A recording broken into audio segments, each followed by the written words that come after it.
বলেছে পিতারই কথা মনে। পিতা বলেছে মনসা করবে তুমি দুর্গা সাপ দেবে তাকে শাস্তি, কিন্তু প্রাণে তার মৃত্যু যেন না হয়। আইনে যে পাবে না দেবের সীতা না, সেই মতো হোক না কেন তাকে প্রাণে রক্ষা করতে হবে। কোথায় গো দিদি?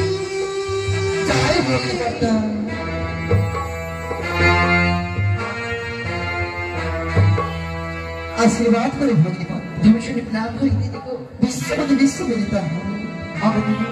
বলো ভগবান করেছি আমি তারে ডিঙ্গা তলব, হয়েছি সাগরী করে জয়। হ্যাঁ ভক্তি হ্যাঁ, কিন্তু যে আমার প্রাণে একটি ভয়। কেমন ভয়? পিতা বলেছিল তাকে প্রাণী রক্ষা করতে, রক্ষা করতে। যদি সেই প্রাণ ত্যাগ করি তবে পূজা পূজা হবে না, মরতে হবে। হ্যাঁ তবে কি করতে হবে দিদি বলো না গো? কি করবে কি করবে কি করবে? মনে পড়েছে ভগিনী তুমি হবে বৌমা আর আমি ও শাশুড়ি মা। শাশুড়ি মা বৌমা মিলে চাঁদের কাছে যাবো আমরা চাঁদের দুর্দশা দেখতে। বেশ দিদি গো চলো। আমি হচ্ছে সত্য বেশি মনসা। হ্যাঁ আমার এই রূপ পরিত্যাগ করে বলবো আমি এক সাধারণ মানবের রূপ, তাই তো। বেশ দিদি গো আর বিলম্ব নাই, চলো আমি মনসা রূপকে পরিত্যাগ করলাম। বেশ জয় শ্রী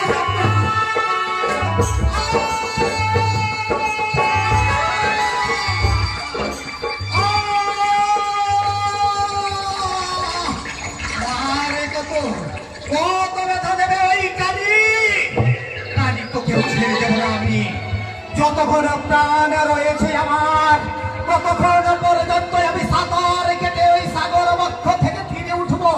দেখি দেখি আমি পারি কি না। এসো ভাই এসো। চলো চলো আমরা চাঁদের দুর্দশা থেকে আসবি। চলো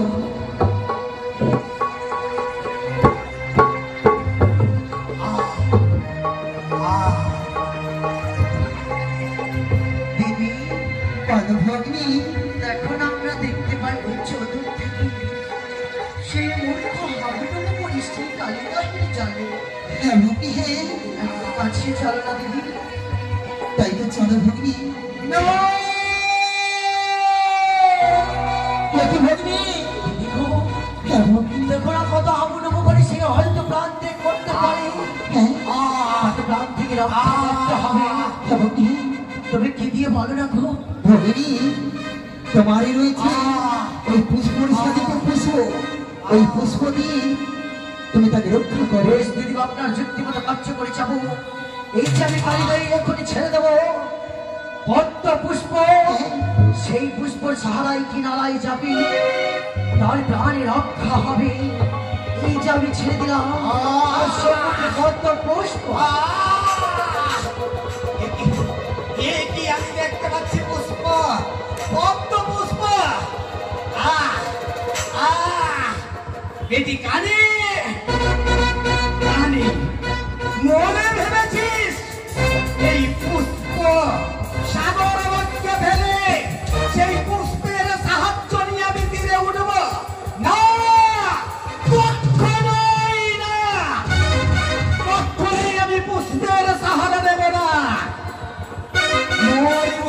আমি যাবো সাতল, তথাপি ওই প্রাণী তোমার সাহায্য নেব না। আমি যেভাবেই হোক সাঁতার দিতে দিতে আমি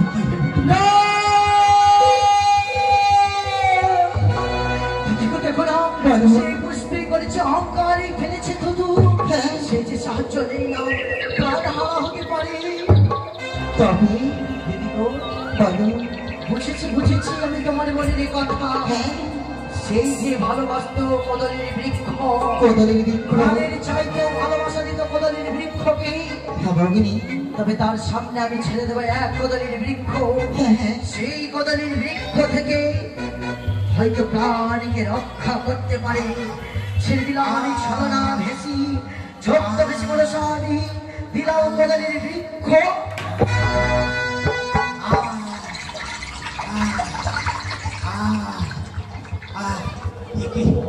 দেখি দেখি আমি সামনে দেখতে পাচ্ছি একখানা কদলীর বৃক্ষা। না না না, আমি এই কদলীর বৃক্ষে হাত স্পর্শ করে সাহায্য নিয়েই আমি ধীরে ধীরে ওই সাগর বক্ষ থেকে আমি উপরে উঠব। আহ আহ আহ আহ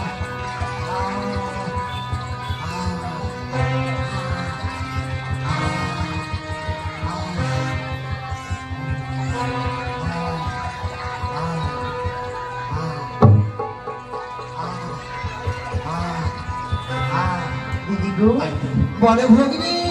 সেই যে কদলীর বৃক্ষ দিয়ে পাচ্ছি তার প্রাণ, হ্যাঁ, এখনো তাকে আমি শাস্তি দিতে চাই। কেমন করে জানো? কেমন করে ভগিনী? চলো না, তাকে ঘাটে আমরা কেমন করে গালাগালি দেবো, শাস্তি দেবো। হ্যাঁ, তাই বলে বলে বুঝিয়ে দেবো আমার অপমানের মর্ম। চলো ভগিনী। তার ধীরে ধীরে পরিষ্কার। তাই তো ধীরে ধীরে আমি তীরে উঠেছি, কিন্তু আমি উপরে যেতে পারছি না। হ্যাঁ, আমি তো উপরে উঠতে পারবো না, কারণ আমার অঙ্গে বস্ত্র নেই। দেখি এই তীরের মধ্যে কেউ যদি আসে। এই তো আমরা এসেছি ঘাটে। হ্যাঁ ভগিনী, ভগিনী গো, চলে আমরা চার করে জানে করে যাই। তাই তো গো। চলো। এই তো দিদি সামনে রয়েছে। হ্যাঁ চলো। তাকে দেবো লাঞ্ছনা। হ্যাঁ দেবো তাকে উচিত শাস্তি। কেমন? হ্যাঁ হ্যাঁ, চলো। চলে না, চলো না। চলে আমরা স্নান করি। দিদি এটি দেখি তোমরা কে গো? ওগো, তুমি জলের মধ্যে ঘাটের কোলে কেন বসে রয়েছ গো? আমি ঘাটেরই খুলে কেন রয়েছি? আমার অনেক কারণ রয়েছে। ও বুঝেছি বুঝেছি তোমার কারণ। তোমার ঘরে কি মা বোন নেই? ঘাটের কোলে চেয়ে আছো আমাদের দিকে, লজ্জা লাগে না? পুরুষ কোলে জন্ম দিয়েছ, তুমি নারীদের দিকে চেয়ে বসে আছো। ছি, লজ্জা লাগে? ভগিনী, তাকে কি করতে হবে জানো? তাকে লাল তাকে ছেড়ে দাও। জেল ছুঁড়ে তার মারতে হবে। তাই করো। চলো, তুমি এখান থেকে যাবে কিনা বলো, আমরা চান করবো। ওগো, আমি যে তীরে উঠতে পারবো না। তোমার যাবে যাবে না? না, ভাগা পুরুষ কেউ নেই। যাবে না না? তবে আমরা মারবো, কেমন? পরবো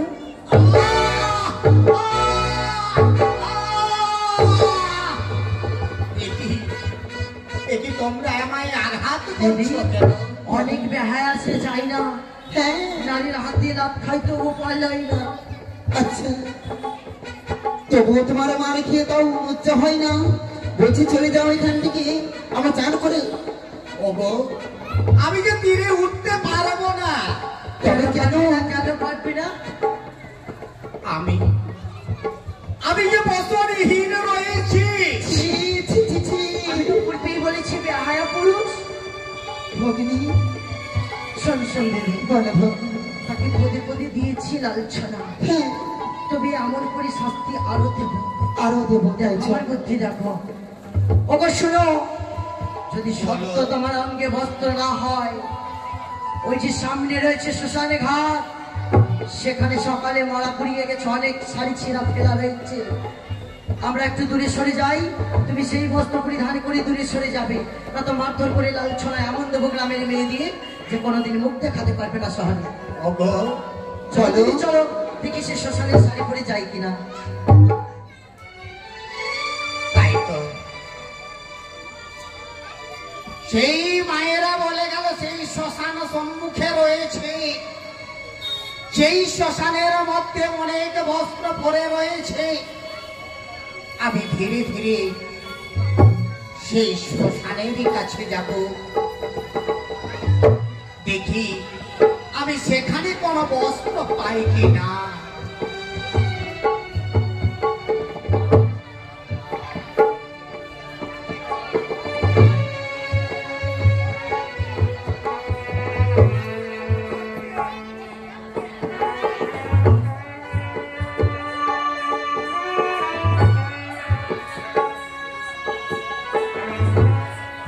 একই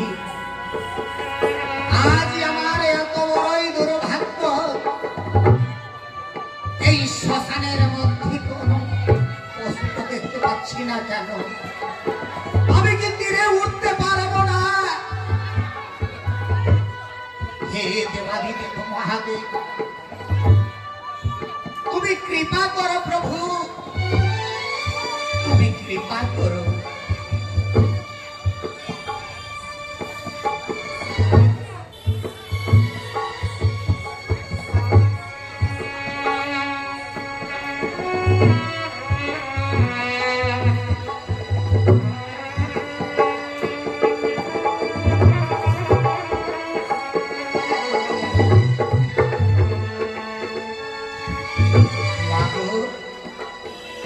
আমায় বস্ত্র দান করেছো মা, বেশ মাগো, আমি আপনার এই বস্ত্র দেওয়া আমি পরিধান করি আমি তীরে উঠব।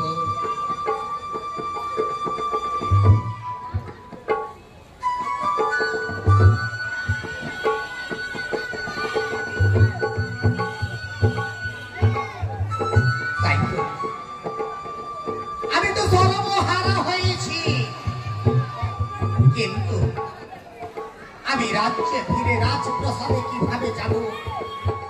সকলেই তো আমাকে নিন্দা গঞ্জনা দেবে। এই নিশীতে আমি চুপি চুপি আমার ওই রাজপ্রাসাদে প্রবেশ করব।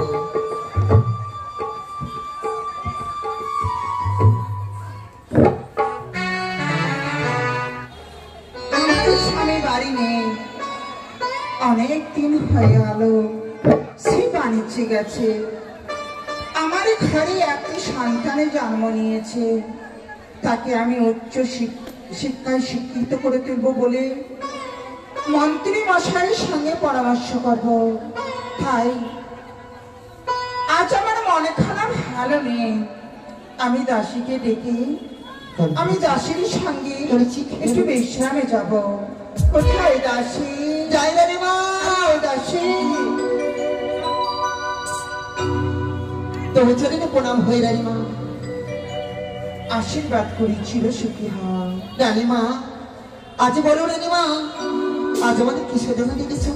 বলি দাসী, তুমি তো জানো তোমাদের ভাই আমাকে খুব জ্বালাতন করে। ও তাই তার পিছনে ছুটতে ছুটতে আমি বড় ক্লান্ত হয়ে পড়েছি। রানীমা, আমার মন খারাপ খুব ভালো নেই। আজ তোমার কি হয়েছে মা? তোমার কেন চোখের জল মা? শোনো দাসী, বলো মা। আজ আমার মন ভালো নেই, তাই জানি না কখন কি হয়ে যেতে পারে। ও তাই তোমরা আমার কাছে কাছে থাকবে। আমি বুঝতে পেরেছি মা, আমার যেই দিন থেকে বাবু বাণিজ্য গিয়েছে সেই দিন থেকে তোমার এই মনে খানা যেন বড় অচল হয়ে আছে। হ্যাঁ রানীমা, চলো মা চলো, আমরা গৃহমাছি বিশ্রাম করি। বেশ, এসো। আমি বর্ণনা করি। এই দুষ্ট চাঁদ, আমি ছলনাময়ী মনসা। জেনে নাও, অক্ষরে অক্ষরে তোমারে এমন কষ্ট দেব যে নিজেই বুঝতে পারবে না। যে হস্তে পঁচিশ দুই দেব ছিল পারে, সে হস্তে বুঝতে হবে সে মনসা দেবী। যতদিন আবার পুষ্পাঞ্জলি দেবে না, ততদিন আমি তোমার প্রতিশোধ অক্ষরে অক্ষরে নেব। আজ আমি গণতার। হরে কৃষ্ণ হরে কৃষ্ণ, কৃষ্ণ কৃষ্ণ হরে হরে।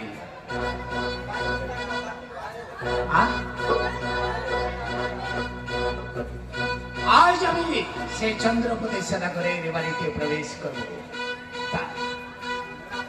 কোথায় গো, বাড়িতে আছো কেউ? বলি দাসী, বলেন মা। হরে বাইরে কৃষ্ণ, কেউ হরে ডাকাডাকি কৃষ্ণ, করে, কৃষ্ণ গিয়ে দেখো তো কৃষ্ণ, কে আছে।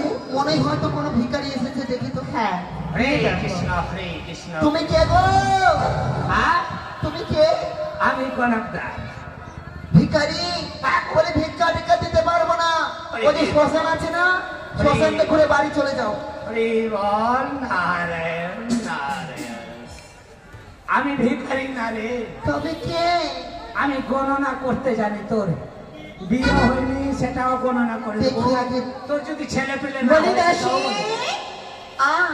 কার সঙ্গে কথা বলছো? বাইরে একজন লোক এসে গুনর গুনর করে কি যে বলছিলেন আমার কিছু বুঝতে পারছি না। আচ্ছা চলো কি দেখি।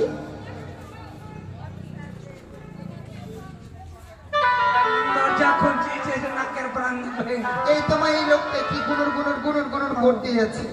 তোমাকে তো ঠিক চিনতে পারলাম না। আমাকে চিনতে পারবেন না রানীবা, আমি হচ্ছি গণনা করি। ও, তুমি হাত দেখে গণনা করতে পারো? আচ্ছা আচ্ছা, আসো আসো, ভেতরে আসো। আসুন বলুন। বেশ, হরি বল হরি বল। আমার হাত দেখা তো, হ্যাঁ? তোর হাত দেখো। হ্যাঁ।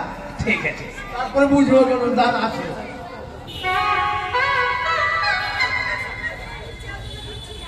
তোর 7.5টা বিয়ে হয়েছে, ঠিকই বলে দিয়েছে তো। আর কি? আর 2.5টা ছেলে আছে। ঠিক তো। 2টা হয়ে গেছে, হ্যাঁ, একটা ওর মানে আটকে আছে। আছে বাকি আছে। হ্যাঁ মানে ঠিক আছে। হ্যাঁ, আর এইগুলা নার্সিং হোমে ভর্তি করবি না, তো কোন আছে করবো? আর যেগুলা নলডুবিতে আছে ওইটাতে করবি। ঠিক আছে, হ্যাঁ যা। বলে দিয়েছে। হ্যাঁ। আচ্ছা খাবি? বলছি কি, আপনি যখন গণক ঠাকুর, হ্যাঁ। দেখো তো আমার কয়টা ছেলে মিলে হবে। কি? আমার ও, সামনে পূর্ণিমাতে হ্যাঁ, তোর তো বিয়ে হয়নি রে, বিয়ে হয়নি। ছেলে পিলে কেমন করে হবে? বিয়ে হয়নি। ও, তুমি আচ্ছা গণক ঠাকুর কি না ঢপ? এদিকে আলাতে নিয়ে ও, তোর একটা ছেলে হ্যাঁ আর একটা মেয়ে হ্যাঁ। আর একটা পুঙ্গু আছে রে। পূর্ণ মানে পুঙ্গু মানে মাগে, আমার সন্তান মানে পুঙ্গ হবে। পুঙ্গ হবে, পুঙ্গু। আচ্ছা ঠিক আছে, আমার হাতটা একটু দেখে দাও তো, আমার কটা ছেলে মিলে হবে। মানে এই তো আমার বিয়ে হবে, ওটাই দেখো। আরে তুই পায়খানা করতে যাস তো জল ছুটি তো করিস না। বাহ! হরি বল, হরি বল। তোর সামনে ফাল্গুন মাসে বিয়ে আছে। বাহ, তাই নাকি? হ্যাঁ, বেশ। তোর এই যে ছেলেটা হবে সে মদ খাওয়া হবে। আমি তাহলে বিয়ে করবো না তাহলে। আমি বলি গণক ঠাকুর, আর রানীবা, সবার তো দেখেছ। হ্যাঁ। এই যে দাসী, বলো না প্রিয় দাসী, এই যে এই দাসীটাকে বলছি।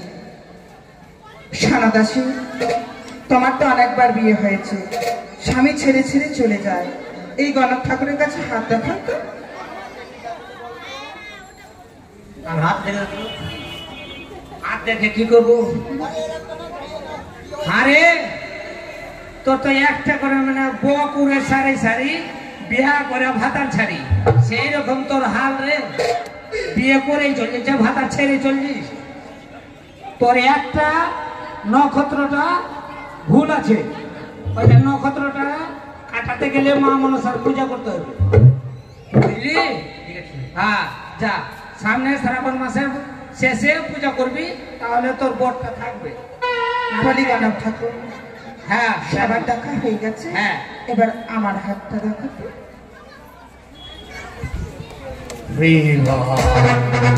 আরে গণক ঠাকুর, আমার বাবা। হাত থেকে চমকাচ্ছ কেন? তুমি সপ্তম পুত্রের মা জননী, হ্যাঁ ছোটি পুত্র চলে গেছে, হ্যাঁ একটি পুত্র আছে, হ্যাঁ, জন্ম নিয়েছে। আর তোমার রাজামশাই তো বাণিজ্যে গেছে। হ্যাঁ ও, তো আজকে তো বড় বিপদ। হ্যাঁ, হ্যাঁ, রানীমা হাতে যে আমার কি বিপদ? এই বাবা রে, আজকে তো তোমার বাড়িতে চোর ঢুকবে। হ্যাঁ আমার বাড়িতে চোর? হ্যাঁ। এ, কি বলছো? সনদাসী ভগবান, গণক ঠাকুর কি বলে জানো? বলে আমাদের বাড়িতে নাকি আজকে চোর ঢুকবে। ও মা, সত্যি বলছো? হ্যাঁ চোর ঢুকবে? হ্যাঁ, চোর ঢুকবে রাত 12টা নিশি প্রহর রাত্রে। রাত 12টায়? হ্যাঁ, আচ্ছা, সবাই চেতন হয়ে থাকবে। হ্যাঁ, বেশ। তাই হবে। আমাদের সঙ্গে তোমাকে থাকলে খুব ভালো হতো। আমার তো থাকা চলবে না, কেন? আর ওই পাতা যেতে হবে আমাকে। আচ্ছা বেশ আছে, যাও। বেশ, এবার যারা দুষ্ট চাও মরবে মরবে তোমাকে শিক্ষা দেব। বলি না করি, কি বলতে হবে মা? যত ছেলেরা রয়েছ হ্যাঁ। গেটের মধ্যে পাড়া থাকবে। ঠিক আছে। আর শোনো দাসীরা, আমরা যত মেয়ে আছে মানে বাড়িতে যত হাসুয়া লাঠি যত চাপ থাকে নিয়ে কিন্তু সবাই পাড়ে দেবে, কেমন? তাই চলো চলো আমরা সবাই হাজার পাতি জোগাড় করি, চলো। দেখতে না পাই। কেউ ঘুমাবে না, ঠিক আছে? ভালো করে জাগে থাকবে, কেমন? এই আজকে কেউ ঘুমাবে না কিন্তু, কেমন? এই রাত 12টা বেজে এলো বলে তুই এখানে বসে থাক, আমরা এখানে আরে তুই এখানে বস, সবাই ঘুমিয়ে আপনি এখানে থাক, হ্যাঁ? আমি জানি। সবাই ঘুমিয়ে পড়েছে, আমি এই নিশিতেই আমি রাজপ্রসাদে প্রবেশ করব। কেউ যেন আমাকে দেখতে না পায়।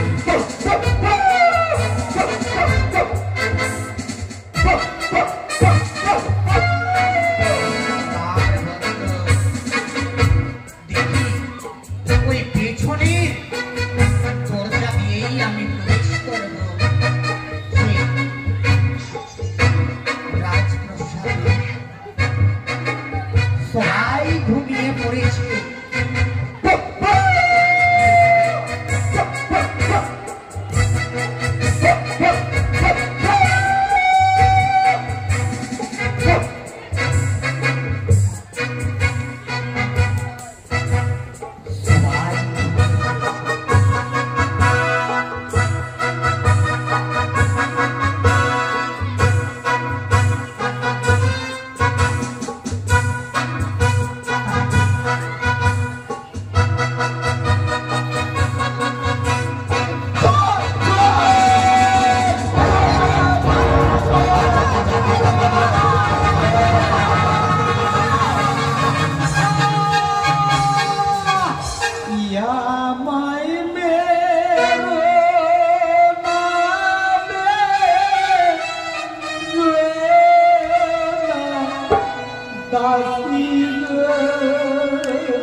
আমার এই দশা বলি দাসী, দাসী রে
এই কণ্ঠস্বরে আমার বড় চেনা চেনা মনে হচ্ছে। তাই দাসিনী বলো মা। তুমি ওই বাইরে লাইটটা চালিয়ে দাও না, বেশ মা। আমি তার মুখখানা দর্শন করবো। তাই হবে মা। দাসিনী বলো মা। তাকে একবার দেখি মা দাঁড়া।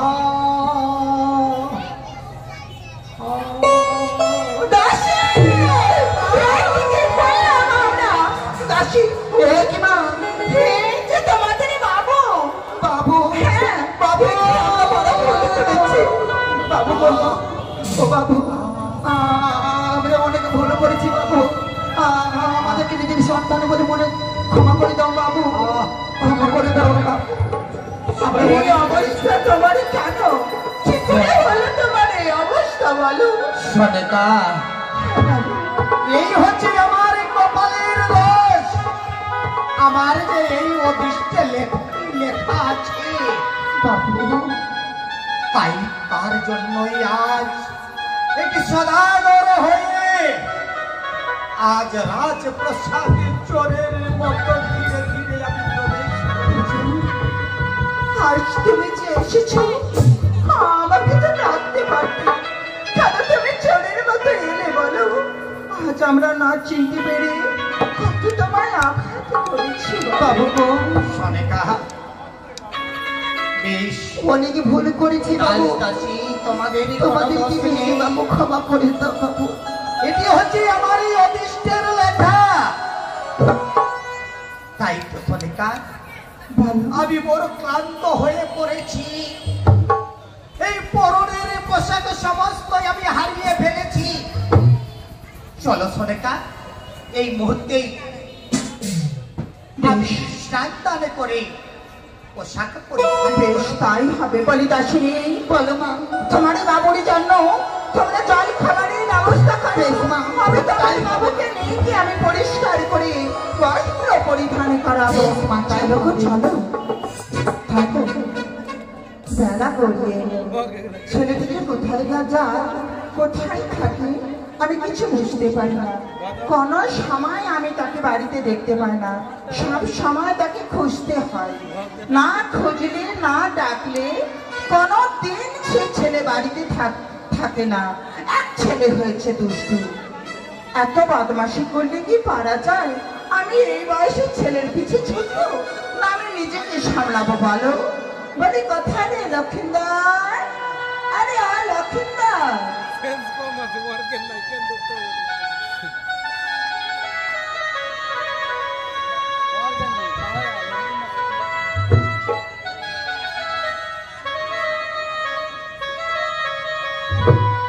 কি হয়েছে মা? আরে, আমি এই বয়সে যদি তোর পিছনে ছুটে বেড়াই আমার জানটা থাকবে? কোন সময় মায়ের কথা মনে পড়ে না? মা, আমার এখন খেলার বয়স, তাই আমি বন্ধুদের সঙ্গে খেলাধুলা করছিলাম মা। তুই তো জানিস আমার 10টি নেই, 5টি নেই, একটি সাজেরই লাল। আমার চোখের আড়াল হয়ে গেলে আমার বুকের ভিতরটা কি করে জানিস? আমি ভাবি যে এই বুঝি আমার ছেলে হারালো, এই কথা মনে হয়, তাই আমি চোখের আড়াল করতে চাই না। আর বাবা, আমার কোলে বসে একটুখানা বিশ্রাম নিতে তুই। বেশ মা।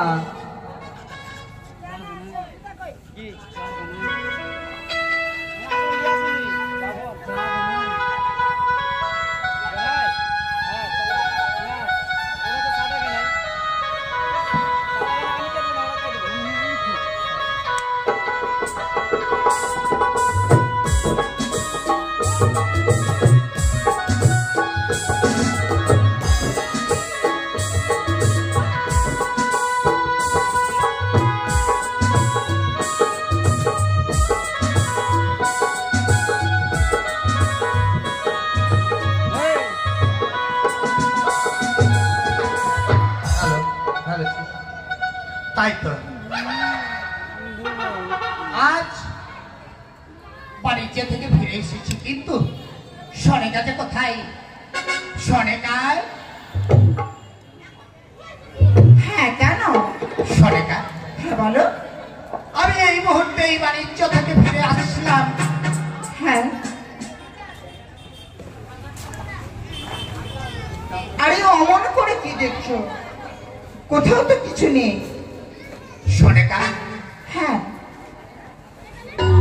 ছি ছি সোনিকা, এ কি আমি দেখতে পাচ্ছি? এমন কি দেখেছো বলো? আজ তুমি ওই পর পুরুষের সঙ্গে সঙ্গে রাখো না, আমাকে তুমি সেমতে বলো না।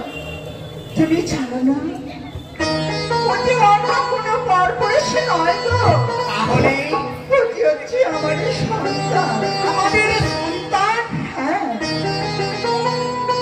আমাদের সন্তান। হ্যাঁ গো, তুমি না বাণিজ্যে যাবারই সময় আমায় একটা পরিচয় পত্র লিখে দিয়েছিলে, মনে পড়ে না? আমি বিস্মরণ হয়ে গেছিলাম, তাই তো তুমি স্মরণ করিয়ে দিলে। আমি যেদিন ওই বাণিজ্যে যাই সেই দিনে একখানা পত্র নিয়ে গেছিলাম।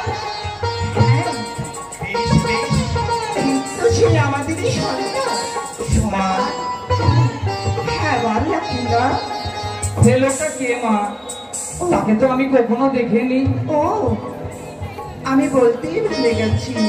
ওরে, বলো মা বলো। সেই লোকটি অন্য কেউ নয়, তাহলে কে? সে হচ্ছে তোরই জন্মদাতা পিতা, আমার স্বামী। বেশ মা, সে হচ্ছে তাহলে আমার পিতা। হ্যাঁ, চা বাবা চা। পিতা, বাবার বুকে একবারে গিয়ে তুমি এবার আমার বুকে বসে নাও পিতা। এসো এসো পুত্র, এসো। পিতা, এই তো সোনিকা, হ্যাঁ, বলো।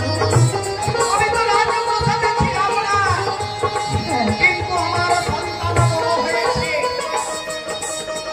তুমি যে নামখানা কি দেখেছ? ও, আমি তোমাকে তো সে কথা বলা হয়নি। এই শোনো, সোনিকা, তুমি না আমায় ওই পত্রতে লিখে দিয়েছিলে মেয়ে হলে বিমলা নাম রাখবে আর ছেলে হলে লক্ষিন্দর নাম রাখবে, তাই তো আমি তার নাম রেখেছি শ্রীমান দুর্লভ। দুর্লভ লক্ষিন্দর।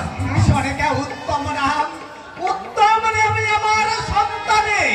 তাই তো আজ বড়ই আমার এই আনন্দ। আমি এক এক করে 6টি পুত্রকে হারিয়ে দিয়ে সবই বিসর্জন হয়ে গেছিলাম।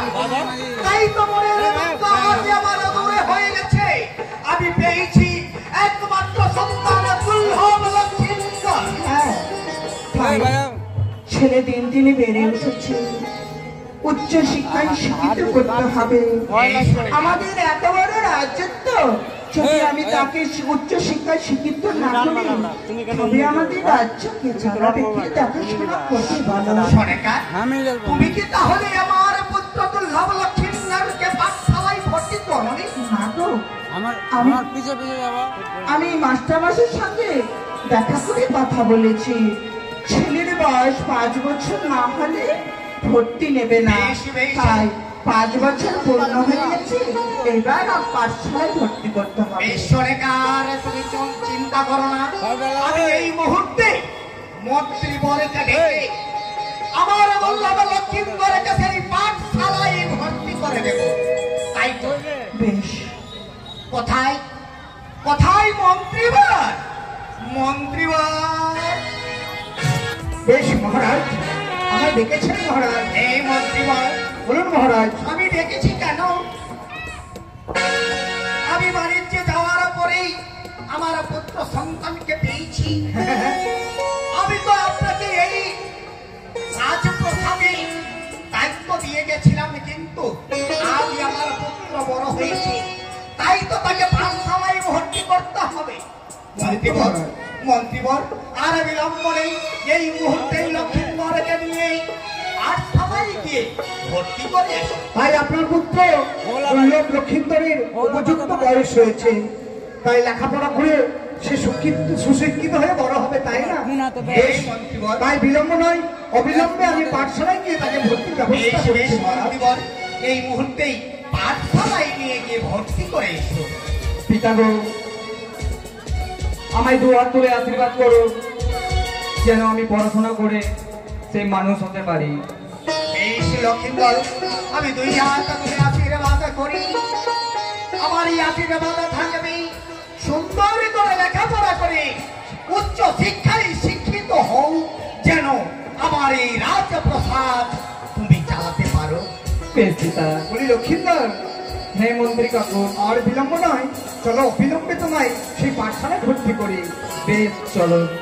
তাই তো সনেকা, আমার পুত্রকে সেই মন্ত্রীবরের হাতে আমি পাঠশালায় ভর্তি করতে পাঠিয়ে দিয়েছি। সনেকা, এসো সনেকা, আমরা অন্দর মহলে যাই।